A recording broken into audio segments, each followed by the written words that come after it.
चलिए 5 फरवरी 2025 को बिहार बोर्ड का फिजिक्स का एग्जाम था। उसका ऑब्जेक्टिव का हम लोग आंसर की पेश करने जा रहे हैं और सब एक्यूरेट है, सब सही है। ठीक है, देखते हैं क्वेश्चन नंबर 1 से चालू करते हैं। तो क्वेश्चन नंबर 1 क्या बोल रहा है? 100 माइक्रोफैराड की धारिता 100 माइक्रोफैराड की धारिता वाले संधारित्र को 100 वोल्ट तक आवेशित करने पर उसमें संचित ऊर्जा, तो इसका फॉर्मूला ये बैठा दीजिएगा, हाफ सी भी स्क्वायर, ये सी है और ये भी है, बैठा दीजिएगा। आंसर आपका ए आ जाएगा, 1 का ए। 2 देखिए, निम्नलिखित में से किसका मात्रक वोल्ट बाई मीटर है? तो वोल्ट बाई मीटर विद्युत क्षेत्र का होता है DV by D R, E बराबर minus DV by D R volt by metre, यानी 2 का क्या होगा? सी होगा। चलिए नेक्स्ट चलते हैं। तीसरा क्वेश्चन, वैद्युत चालन में से मुक्त इलेक्ट्रॉनों का अपवाह वेग v एवं चालक के सिरों के बीच लगे विभवांतर v के बीच v का अनुक्रमानुपाती होता है, समानुपाती होता है, 3 का ए होगा। 4, एक चालक की वोल्टता v और I के बीच ग्राफ एक सरल रेखा है जो y अक्ष की I को प्रदर्शित करता है से थीटा कोण बनाती है। चालक का प्रतिरोध होगा, तो चालक का प्रतिरोध का देखिए ग्राफ ये होता है, ये प्रतिरोध होता है और ये क्या होता है? थीटा। तो और ये होगा भी और ये होगा आई, ठीक, और टेन थीटा होता है, क्या हो जाएगा? ये टेन थीटा बराबर होता है आपका कौन चीज? टेन थीटा बराबर होता है भी बाई आई, भी बाई आई, भी बराबर आई आर, और टेन को ही क्या बोलते हैं? आर बोलते हैं, यानी क्या ऑप्शन होगा? ए होगा, 4 का ए। चलिए आगे देखते हैं क्या बोल रहा है? विद्युत परिपथ की शक्ति होती है, तो विद्युत परिपथ की शक्ति भी स्क्वायर बाई आर होती है, सी नंबर होगा 5 का। 6 में ताप बढ़ने के साथ अर्धचालक का प्रतिरोध घटता है, 6 का बी होगा। चलिए नेक्स्ट देखते हैं। 7 में बोला निम्नलिखित में से कौन सा प्रतिरोध आर को व्यक्त करता है? तो आर बराबर होता है रो एल बाई ए, तो ऑप्शन नंबर ए होगा 7 का। 8 देखिए, एक ही तत्व में समस्थानिकों के बीच मुख्य अंतर क्या है? तो 8 का क्या होगा? न्यूट्रॉनों की संख्या, उसमें न्यूट्रॉन की संख्या अलग होता है। ठीक है, चलिए 9 नंबर, निम्नलिखित में से कौन सा रेडियोधर्मी क्षय का प्रकार नहीं है? तो म्यूओन होगा। अल्फा भी क्षय होता है, बीटा भी क्षय होता है, गामा भी क्षय होता है, म्यूओन क्षय नहीं होता है। चलिए 500 नैनोमीटर तरंग दैर्घ्य वाले फोटोन की ऊर्जा बी नंबर होगा कितना? 2.5 10 पर पावर माइनस 19, ई बराबर क्या बैठा दीजिएगा? एच सी बाई लेमडा पर बैठा दीजिएगा, तो आपका बन जाएगा सी होता है 3 × 10 पे पावर 8 और एच होता है प्लांक नियतांक, लेमडा का मान दिया है 500 नैनोमीटर। ठीक है, तो बी होगा, 10 का बी होगा। चलिए 11 देखिए, हाइड्रोजन स्पेक्ट्रम की कौन सी श्रेणी दृश्य भाग में पड़ती है? तो हम लोग बताए हैं अपने क्लासों में बामर। ठीक है, निम्नलिखित में से कौन सा आवेश रहित कण है, माने जिस पर आवेश नहीं है? तो वो होगा डी, फोटोन, 12 का होगा डी। चलिए नेक्स्ट बढ़ते हैं। 13 बोल रहा है एक्स किरणें हैं, तो एक्स किरणें विद्युत चुंबकीय तरंगें होती हैं। ये सारा क्वेश्चन हम अपने चैनल पे डाले हुए ऑब्जेक्टिव में से मिल जाएगा। ठीक है, 1 AMU तुल्य ऊर्जा है 931 ठीक है, ये वाला होगा डी, 14 का डी होगा। चलिए 15, दो आवेशों के बीच की दूरी आधी कर दी जाए, यानी आर को क्या कर दे रहा? आधी, तथा एक आवेश को भी आधा कर दे, एक आवेश को आधा किया जा रहा है, दूसरा आवेश क्यू है, तब इनके बीच का बल होगा बाबू, अच्छा से सोल्व कीजिएगा, तब आपका आएगा बी नंबर, दुगुना, यानी 15 का बी होगा। लोग का बोल दे रहे हैं, 15 का बी होगा, सोल्व कीजिएगा, नहीं होगा तो हमसे पूछ लीजिएगा। चलिए नेक्स्ट 16, एक इलेक्ट्रॉन को विभवांतर v के अधीन विराम से त्वरित करने पर इसकी चाल रूट v के समानुपाती होगा, रूट v के समानुपाती होगा। इलेक्ट्रॉन का विशिष्ट आवेश होता है, कैसे निकालिएगा? विशिष्ट आवेश बराबर होता है ई बाई एम, ई का मान रख दीजिए 1.6 × 10 पे पावर माइनस 19 और एम रख दीजिए 9.1 × 10 पे पावर माइनस 31। उसको जब आप सोल्व कीजिएगा तो ऑप्शन नंबर का आएगा सी, 17 का सी हो गया। 18 में चलते हैं। संधारित्रों के समानांतर संयोजन में प्रत्येक संधारित्र के लिए कौन सी राशि समान होती है? तो Q बराबर होता है बाबू सी भी, और ये श्रेणी समानांतर क्रम में C इक्विवेलेंट बराबर होता है C1 + C2 + C3, तो ये नियत रहेगा, ये समान रहेगा तभी होगा, यानी सी होगा। 18 का सी। वायु में दो धन आवेशों के बीच परावैद्युत पदार्थ रखने में, जब परावैद्युत पदार्थ रखिएगा तो उनके बीच का बल हो जाएगा वो घट जाएगा, यानी 19 का बी होगा। ठीक है, आगे बढ़ते हैं। 20 नंबर क्वेश्चन। 0.2 माइक्रोकूलम के दो बराबर विपरीत तथा विपरीत आवेशों के बीच की दूरी 3 सेंटीमीटर है। ठीक है, यानी Q बराबर दे दिया है 0.2 माइक्रोकूलम और 2A किसका बोला, द्विध्रुव आघूर्ण, ये 3 सेंटीमीटर है। तो आप P बराबर Q इंटू 2A पर बैठाइएगा तो आपको आंसर मिल जाएगा और आंसर नंबर इसका होगा बी। जब सॉल्व करिएगा तो क्या आएगा, बी आएगा। 20 का बी। 21 नंबर। एक बंद पृष्ठ के भीतर n विद्युत द्विध्रुव स्थित है, बंद पृष्ठ से निर्गत कुल विद्युत फ्लक्स होगा। एक बंद पृष्ठ है और इसमें -Q और +Q रखिएगा, द्विध्रुव रखिएगा, जितना भी अंदर रखिएगा तो जितना फ्लक्स निकलेगा उतना प्रवेश करेगा, यानी फ्लक्स क्या होगा आपका, फ्लक्स बराबर क्या होगा, 0 होगा, यानी डी नंबर ऑप्शन आपका सही होगा। ठीक है, चलिए अब नेक्स्ट हम लोग देखें। चलिए 22 नंबर क्वेश्चन देखते हैं। तो 22 नंबर बोल रहा लौह चुंबकीय पदार्थ के लिए आपेक्षिक चुंबकशीलता म्यू आर का मान, माने म्यू आर जो होता है बहुत बड़ा होता है, किससे, 1 से, यानी डी होगा। चलिए R1, R2 और R3 प्रतिरोधों को श्रृंखला परिपथ में प्रत्येक परिपथ में प्रवाहित धारा, माने श्रेणी क्रम पूछ रहा। तो श्रेणी क्रम में क्या होता है, R इक्विवेलेंट बराबर R1 plus R2 plus R3 और V बराबर क्या होता है IR। तो ये समान होगा, क्या होगा, विद्युत धारा प्रवाहित धारा क्या होगा, समान होगा, 23 का ए होगा। चलिए आगे बढ़ते हैं। 24 बोल रहा धारा घनत्व की इकाई है। तो धारा घनत्व को हम लिखते हैं जे बराबर होता है I/A, यानी एम्पियर बटा मीटर स्क्वायर। ठीक है, एम्पियर प्रति वर्ग मीटर। लीजिए सी नंबर होगा 24 का। 25 यदि किसी चालक की लंबाई दोगुनी कर दी जाए और उसके ऊपर लगाई गई विभवांतर को स्थिर रखा जाए तो इलेक्ट्रॉन का अपवाह वेग, तो अपवाह वेग जो होता है वो लंबाई का व्युत्क्रमानुपाती होता है। तो ये दुगुना होगा तो ये आधी होगी। ठीक है, तो ऑप्शन नंबर का होगा सी, 25 का सी। चलिए नेक्स्ट क्वेश्चन देखते हैं हम लोग। 26 नंबर क्वेश्चन बोल रहा है धारा वहन करने वाले परिनालिका के अंदर चुंबकीय क्षेत्र की दिशा। तो लीजिए परिनालिका हम बना दे रहे हैं और परिनालिका में I प्रवाहित हो रहा है, तो चुंबकीय क्षेत्र की दिशा देख लीजिए किसके, अक्ष के समानांतर, यानी ऑप्शन नंबर बी होगा, 26 का बी। निम्नलिखित में से कौन सा उपकरण विद्युत चुंबकीय प्रेरण के सिद्धांत पर कार्य करता है, तो विद्युत जनरेटर, 27 का सी होगा। 28 में चलते हैं। एक परिनालिका का स्वप्रेरकत्व निर्भर करता है, स्वप्रेरकत्व निर्भर करता है इसके माध्यम में बहने वाली धारा, नहीं, प्रति इकाई लंबाई में फेरों की संख्या, हाँ ये भी होगा, परिनालिका की लंबाई ये भी होगा, यानी बी और सी दोनों होगा, यानी ऑप्शन नंबर का होगा डी होगा, 28 का डी होगा। जब सिलिकॉन में बोरोन को की अशुद्धि के रूप में मिलाया जाता है तो परिणामी पदार्थ होता है। तो बोरॉन ट्राइवेलेंट होता है, त्रिसंयोजक होता है, यानी पी मिलेगा, पी प्रकार का अर्धचालक मिलेगा। चलिए नेक्स्ट बढ़ते हैं। एन प्रकार के अर्धचालक में अल्पसंख्यक आवेश वाहक होता है, तो ज्यादा मात्रा में इलेक्ट्रॉन बहता है और कम मात्रा में होल्स बहता है, तो कौन होगा, आंसर होगा बी, 30 का बी। 31 में कौन सा लॉजिक गेट तभी सही निर्गम देता है, निर्गम माने आउटपुट देता है, जब निवेश इनपुट भिन्न हो, तो एक एक्स और गेट होता है, एक्स और गेट होता है। कितने भाई लोग बता रहे हैं और गेट, एक्स और गेट होता है। चलिए आगे बढ़ते हैं। पश्च अभिन्नत डायोड होता है, पश्च अभिन्नत डायोड माने पी टाइप अर्धचालक को नेगेटिव से और एन टाइप अर्धचालक को पॉजिटिव से जोड़ेंगे।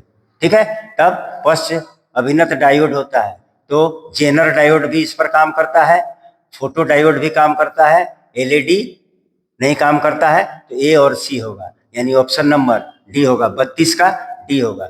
नंद गेट के बुलियन व्यंजक है, तो नंद माने होता है एंड, एंड नहीं, तो ये वाला होगा, y बराबर ए डॉट बी पर नहीं, यानी ए ऑप्शन सही होगा। 34 में बोलते हैं फाइबर ऑप्टिक संचार में किस प्रकार की तरंगों का उपयोग किया जाता है, तो विद्युत चुंबकीय तरंगों का उपयोग किया जाता है। नेक्स्ट में हम लोग चलते हैं टीवी प्रसारण। टीवी प्रसारण के लिए निम्नलिखित में से कौन आवृत्ति परास का उपयोग होता है, 30 मेगाहर्ट्ज से 300 मेगाहर्ट्ज। ठीक है, चलिए दो समान धन आवेशित बिंदु आवेश जिनके प्रत्येक पर 1 माइक्रोकूलम आवेश है, 1 माइक्रोकूलम यानी कितना, 1 × 10⁻⁻6 कूलम आवेश है, तो 1 मीटर, तो R बराबर कितना दे दिया है, 1 मीटर। ठीक है, में स्थितिज ऊर्जा क्या होगा, तो स्थितिज ऊर्जा का फॉर्मूला देखते जानते हैं क्या होता है, U बराबर -12 या माइनस मत लीजिए, खाली परिणाम लिखिए, -12 नहीं, 1/4 pi epsilon not, 1/4 pi epsilon not, 1/4 pi epsilon not Q1 Q2 by R बैठा दीजिएगा तो आपको आंसर क्या मिलेगा, 1/4 पाई एप्सिलॉन 0 को 9 × 10⁻9 लिखते हैं, यानी ऑप्शन नंबर सी होगा 36 का। ठीक है, चलिए आगे बढ़ते हैं। निम्नलिखित में से धारिता का मात्रक कौन सा है, तो Q बराबर होता है CV, तो C बराबर हो जाएगा Q/V कूलम/वोल्ट, डी नंबर ऑप्शन सही होगा। किसी संधारित्र की धारिता निर्भर नहीं करती है, तो प्लेटों की आकृति पर निर्भर करती है, प्लेटों के आकार पर भी निर्भर करती है, प्लेटों के बीच की दूरी पर भी निर्भर करती है। किस पर निर्भर नहीं करती है, प्लेटों के आवेश पर निर्भर नहीं करती है, यानी 38 का ऑप्शन नंबर सी होगा। चलिए 39 देखते हैं। किसी आवेशित चालक के बाहरी सतह का विद्युत क्षेत्र, किसी आवेशित चालक है तो बाहर के सतह का विद्युत क्षेत्र लंबवत होता है, कैसा होता है, लंबवत होता है, सतह के लंबवत होता है। 39 का बी। 40, यदि किसी चालक के बाहरी विद्युत क्षेत्र में रखा जाए तो चालक के अंदर का क्षेत्र शून्य होगा, चालक के अंदर विद्युत क्षेत्र क्या होता है, शून्य होता है। ठीक है, सुचालक पदार्थ का। चलिए नेक्स्ट है, विपरीत चिन्ह के दो बिंदु आवेशों के लिए निम्नलिखित में से कौन सा कथन सही है। स्थितिज ऊर्जा हमेशा ऋणात्मक होता है, ये सही होगा, ये सही होगा, ए नंबर सही होगा। गॉस के नियम कहता है कि किसी बंद सतह से गुजरने वाला विद्युत फ्लक्स बराबर Q/ε0, यानी फ्लक्स समानुपाती Q, यानी क्या होगा, संलग्न आवेश के समानुपाती होता है। ठीक है, यानी ऑप्शन नंबर का होगा, ए होगा, 42 का ए होगा। चलिए नेक्स्ट बढ़ते हैं।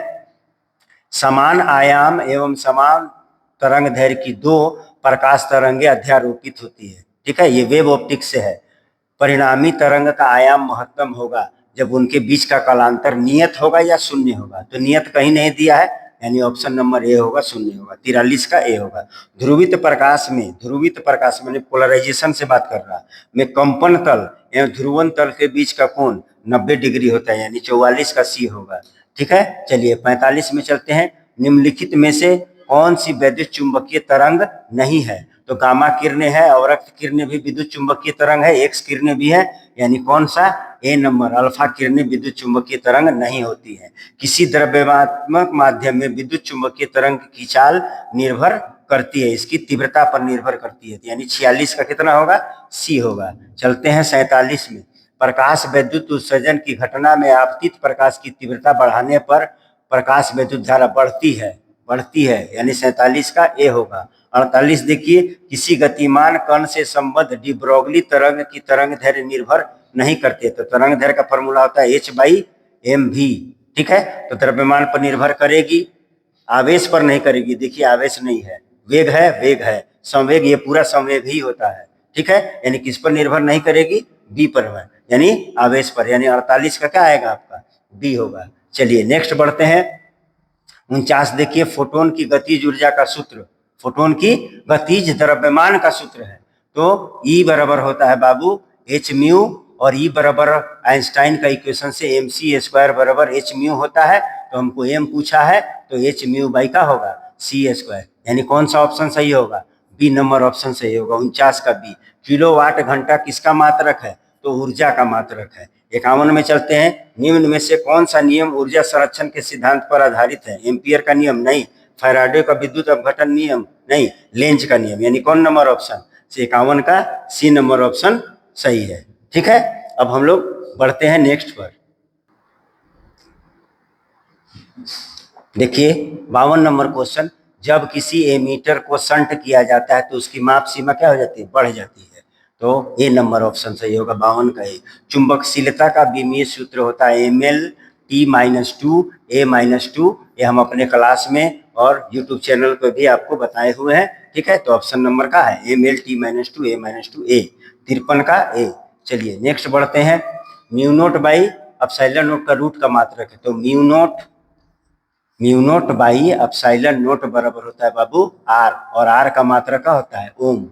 ठीक है, तो डी नंबर ऑप्शन इसका सही होगा।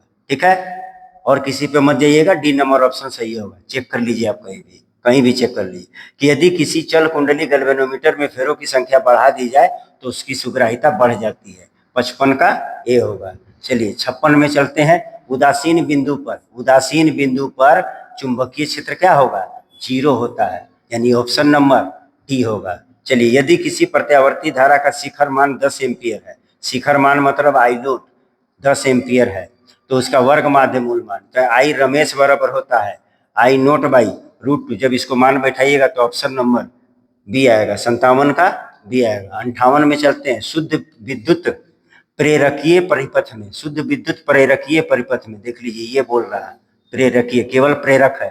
ठीक है, परिपथ में शक्ति गुणांक का होता है 0 होता है, शक्ति गुणांक 0 होता है। चलिए केवल धारिता युक्त प्रत्यावर्ती परिपथ में धारा एवं वोल्टेज के बीच का ग्राफ, धारा और वोल्टेज के बीच का ग्राफ कितना होता है? 90 डिग्री होता है। ठीक है, चलिए 59 हो गया। अब चलते हैं 60। अनुनाद की स्थिति में एलसी परिपथ की आवृत्ति कितना होगा? ठीक है, एलसी परिपथ की आवृत्ति कितना होगा? तो 1/2 पाई √1/LC होगा। ठीक है, चलिए आगे बढ़ते हैं। ये सब हम क्लास में भी करवाए हैं और हमारे चैनल पे भी मौजूद है पूरा डिटेल में, आप वहां से जाके संपर्क देख सकते हैं। एक ऊंचाई ट्रांसफार्मर की द्वितीय कुंडली में धारा का मान प्राथमिक कुंडली की तुलना में होती है। तो ऊंचाई ट्रांसफार्मर में वोल्टेज बढ़ता है, तो वोल्टेज बढ़ेगा तो विद्युत धारा का होगा? घटेगा, यानी विद्युत धारा का मान का होगा? कम होगा। ठीक है, नेक्स्ट आगे बढ़ते हैं। देखिए नेक्स्ट में 65 नंबर क्वेश्चन क्या बोल रहा है? उत्तल दर्पण से प्रतिबिंब सदैव बनता है, तो उत्तर दर्पण से प्रतिबिंब सदैव ध्रुव और फोकस के बीच बनता है। ठीक है, यानी 62 का ऑप्शन नंबर सी होगा। यदि किसी माध्यम में निर्वात के संपूर्ण आंतरिक परावर्तन के लिए क्रांति कोण यानी थीटा सी बराबर कितना दे दिया है? 30 डिग्री, तो माध्यम में प्रकाश का वेग होगा, तो म्यू बराबर होता है 1/sin थीटा सी, और म्यू बराबर होता है C/V बराबर 1/sin थीटा सी। थीटा बराबर 30 डिग्री दे दिया है, तो ये चाहिए, तो ये उधर ले जाइए। ठीक है, आंसर हो जाएगा, यानी ऑप्शन क्या होगा? C/V होता है, तो V पूछ रहा है। ठीक है, तो ऑप्शन आपका क्या होगा? बी नंबर ऑप्शन आपका सही होगा। ठीक है, बी नंबर ऑप्शन आपका सही होगा। चलिए नेक्स्ट देखते हैं। यदि समान फोकस दूरी f के दो अभिसारी लेंस एक दूसरे के संपर्क में रखे जाते हैं तो संयोग की फोकस दूरी, तो वो 1/f बराबर होता है 1/ दोनों का समान है तो 1/f प्लस होता है। ठीक है, तो यहाँ से जब हम एलसीएम लेंगे तो f होगा, और यहाँ पर 1 और 1 कितना होगा? 2 होगा, तो 1/f, तो f बराबर क्या हो जाएगा? f/2, यानी ऑप्शन नंबर सी होगा। ठीक है, एक उत्तल लेंस की क्षमता 2 डायोप्टर है, इसकी फोकस दूरी। ठीक है, तो P बराबर होता है 1/f, कौन सी में है? सेंटीमीटर में है, तो यहाँ पर 100 डाल देंगे। ठीक है, और f पूछ रहा, तो f बराबर क्या हो जाएगा? 100 बटा कितना दिया हुआ है? 2, कट जाएगा कितना? 50 सेंटीमीटर। कितना सेंटीमीटर? 50, तो 65 का होगा बी। 66, निम्नलिखित में से कौन सा रंगीन विपतन को कम करने के लिए लेंसों के उपयोग में किया जाता है? तो बेलनाकार लेंस होगा। 66 का डी। चलिए 67 देखते हैं। एक उत्तल लेंस को किसी द्रव में डुबाया जाता है जिसका अपवर्तनांक लेंस के पदार्थ के अपवर्तनांक के बराबर है। ठीक है, जब बराबर है अपवर्तनांक तो उसकी फोकस दूरी क्या होगी? अनंत होगी, और समतल दर्पण के जैसा व्यवहार करेगा। साबुन के बुलबुले रंगीन दिखाई देते हैं, विवर्तन के कारण नहीं, ध्रुवन के कारण नहीं, परावर्तन के कारण नहीं, व्यतिकरण के कारण होता है। 68। चलिए 69 देखिए। निम्नलिखित में से किसे ध्रुवित नहीं किया जा सकता है? तो ध्वनि तरंग को ध्रुवित नहीं किया जा सकता है, प्रकाश तरंग को किया जा सकता है, रेडियो तरंग को भी किया जा सकता है, एक्सरे को भी किया जा सकता है। एक व्यक्ति +2 डायोप्टर क्षमता का चश्मा का लेंस प्रयोग करता है, तो वो किस दृष्टि से ग्रसित रहेगा? उसका दृष्टि दोष हो जाएगा, दूर दृष्टि दोष। ठीक है, तो ये हमारा 70 का 70 100% करेक्ट जवाब है। मैच करवा लीजिए, आपको एग्जाम में कितना नंबर आया है। धन्यवाद।